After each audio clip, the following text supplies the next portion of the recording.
Let's see if I can do this recording. I've had to stop so many times. First of all, I want to wish people a happy new year. I hope the holidays were peaceful and restful for many. I know it can be a time of stress and a time of great depression. I hope that you were able to find some coping mechanisms to help with that. And I know a lot of us, beginning with myself, are just glad to see the holiday season go. Once a year is certainly quite enough. So I want to say Happy New Year to all. I want to thank subscribers to the channel. It's 2024. I want to grow this channel. Obviously, it will still be a hobby, but it's a hobby that I'm going to begin to take a lot more seriously, especially given the fact that I'm subscribed to some really interesting channels. One that does in-depth film analysis of different films from different eras that I thoroughly enjoy watching. I'm a huge sports fan. So there's a channel, it's just started up last year actually, focused on track. And I really like that particular channel. And one of my favorite political, cultural, social commentators, who is also a professor, has started his channel, and he's got a variety of different topics to discuss. He goes from popular culture to history to everything in between to today's events. So he's interesting, very, very interesting to hear speak, and certainly to read his books, and just to have a conversation if you're in his chat. So, okay, getting those things out of the way. Yeah, the title of this is Claudine Gay. She should have resigned after her hearing, or whatever that was. I don't know what that was on the Hill. I have no idea. But she and a couple of other Ivy League presidents were called up to discuss concerns. And I have to be really careful here because I don't want this to get flagged. To discuss current events, concerns about what was happening on their campus. And all you have to do is Google, so you can find out what they were talking, what they were called up to give an accounting of, if you will. I don't know why. Well, yes, let me just leave it at that. I don't know why. But nonetheless, she resigned today as president of Harvard University. And I saw that coming. I'm surprised that Claudine Gay didn't see that coming. Her fate was sealed when she was called to DC to testify about the climate at Harvard University. And so I think that as a African American woman in the ivory tower, also known as higher education, an academician, also known as a professor, she should have been aware at this point the games that are played. I'm not saying that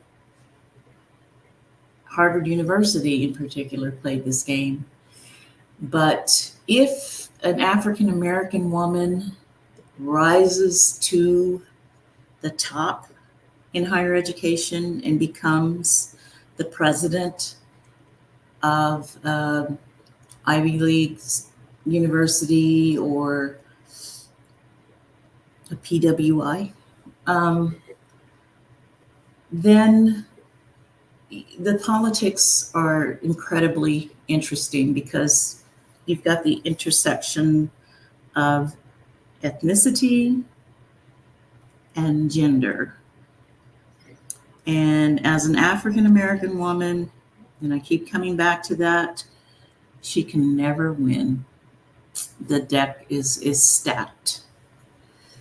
So she would be, unfortunately, like many others before her at different universities. And this is not just applicable to being the college president, but being a professor.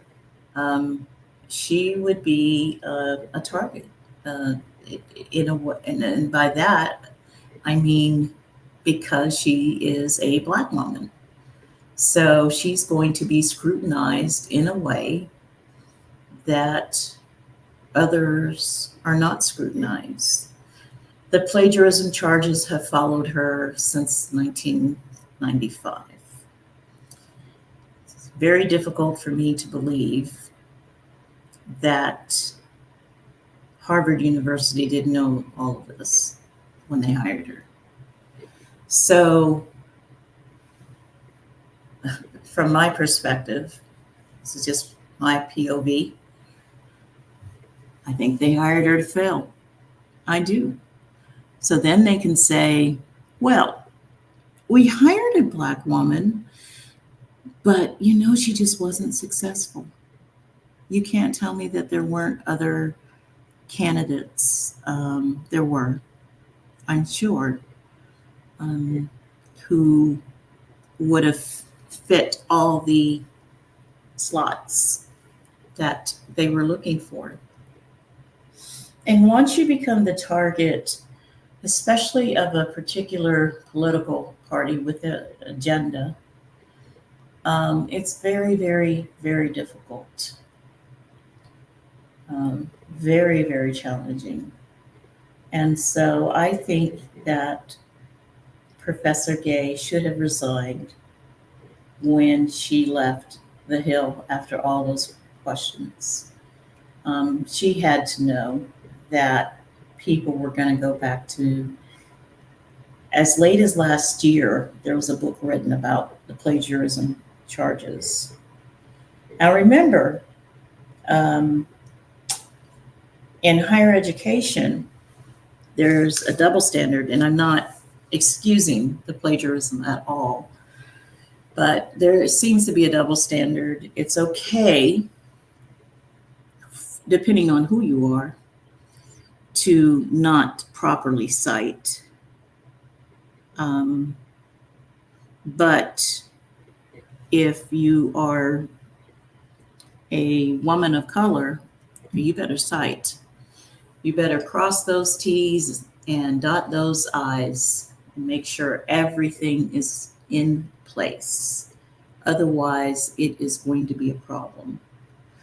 So I do think that I don't know what she was thinking, because sometimes, unfortunately, when you are in a certain higher ed environment, you get a bit too comfortable.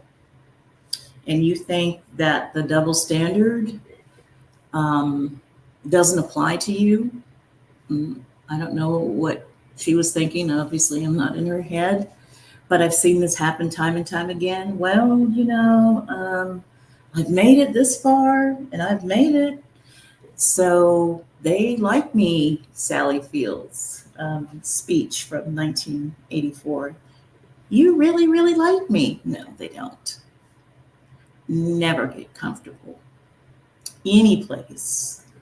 And this doesn't pertain just to higher ed. I'm just speaking on her case, but you should never get comfortable. You should always have your, you should always have your lens on. You should never be comfortable around anyone, especially in a high visibility role like Harvard University president. you're always going to be scrutinized. And in this political climate, election year cycle, believe me, and especially with the current events going on, you are certainly going to be on somebody's radar. Okay. She happened to be on a whole lot of people, political conservatives' radars. And so, yeah, she resigned today. And I was reading one article from the New York Times, actually, and they gave examples of some of the plagiarism that occurred. And that was, in my opinion, again, sloppy work on her part. It was failure to cite. You would take, okay, today we went to the museum. I know this is very simplistic. And you might see that in her master's thesis or her dissertation. The exact same thing from Jane Doe or John Smith, whatever. And it would be in parentheses, right? But there wouldn't be, well, Jane Doe or John Smith said this. It would just be like, she said it. And so that's plagiarism.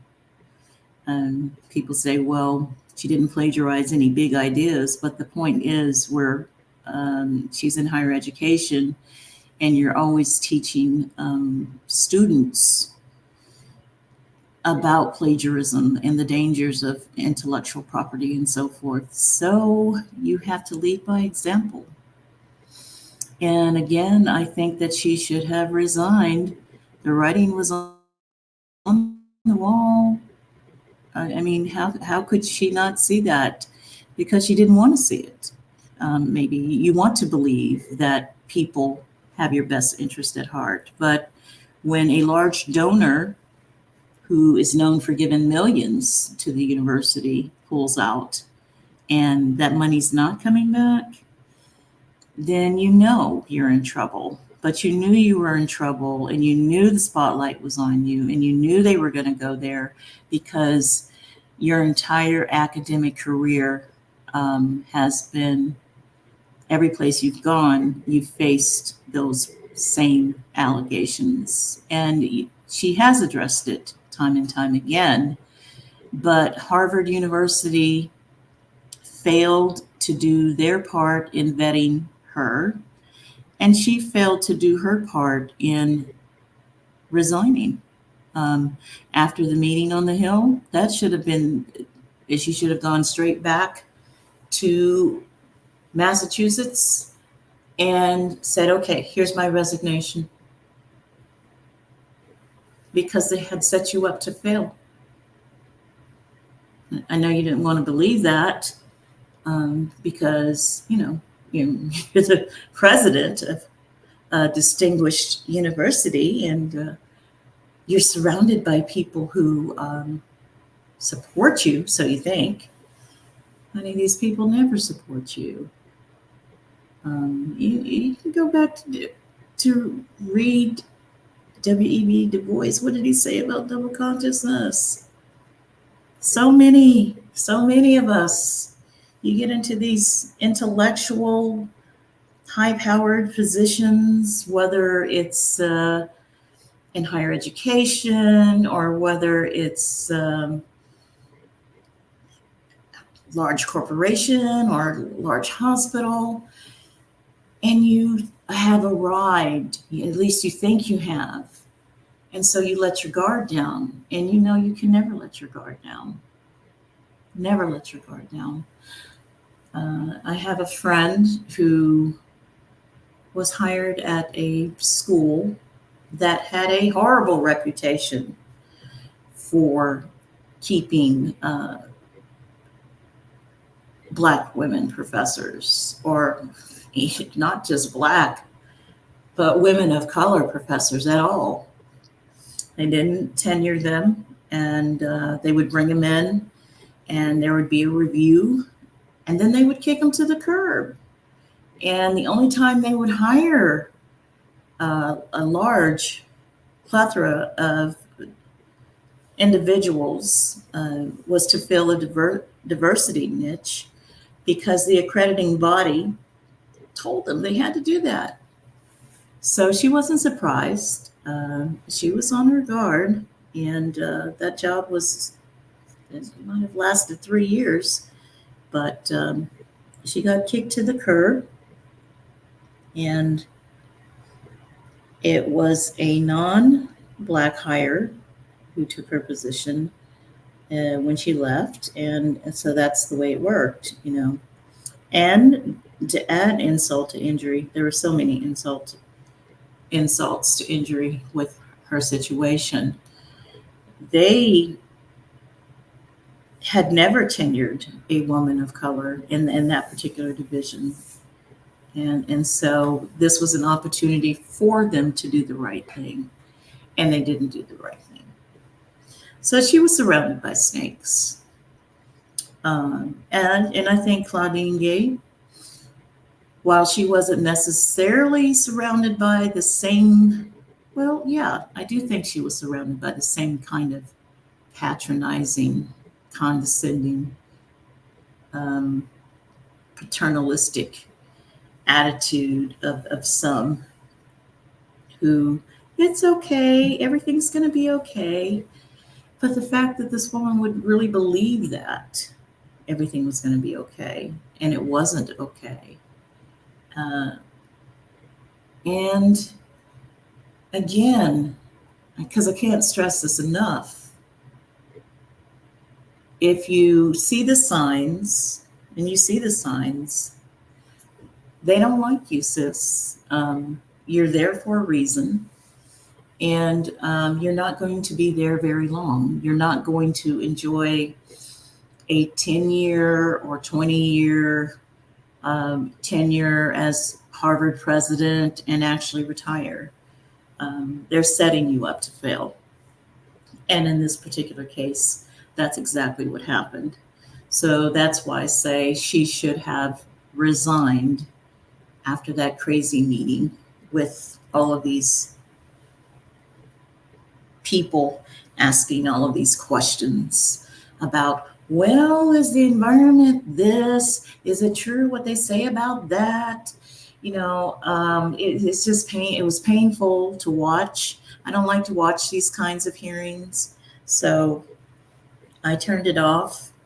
I remember when, this was aging me, but I was much younger then, I will say that much. But when the Anita Hill hearings were taking place, and this woman, was just being grilled by a whole lot of people who didn't look like her. And I want to say that even if some of these individuals did look like her, they still would have been snakes, because unfortunately, the Black community has earned its reputation for the crabs in the barrel. That started after desegregation. Now, getting into some controversial things, so I'm going to kind of ease on out of that. But the bottom line is Claudine Gay, Professor Claudine Gay, let me give her respect, her title. She's 53 years old. But I would say she's old enough, and she certainly has been to enough of these incredibly elite schools to see how the game is played.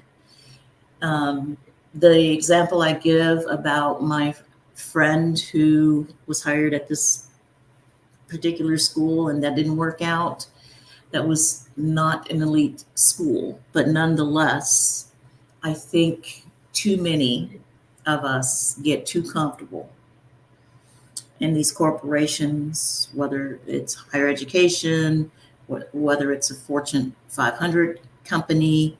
We get too comfortable and we think, oh no, this is not going to happen to us. And guess what? And next thing you know, you're either being fired or you're resigning. Okay, there's pressure. So I think Professor Gay just walked in one. And it's hard to know what she was thinking, but again, she's 53 years old, not 33. So, and even if you were 33, even if she was 33 or 43, I would still argue that you have moved in those circles and you should know how the game is played. This is chess and not checkers. So that's the end of my commentary. We are now almost at 21 minutes. I hope you were able to get through it. I hope it made sense. It might be of interest to a few people, but some people, most people, just go over your head. But there'll be more topics like this, and actually more live scheduled like this, that talk about navigating these spaces as a Black woman or a woman of color, because it's very difficult, very, very challenging to do that. So, okay, that's all I have for you all. I think that's quite enough. Again, I want to say Happy New Year. And we'll see what 2024 brings. It's been interesting thus far. Bye.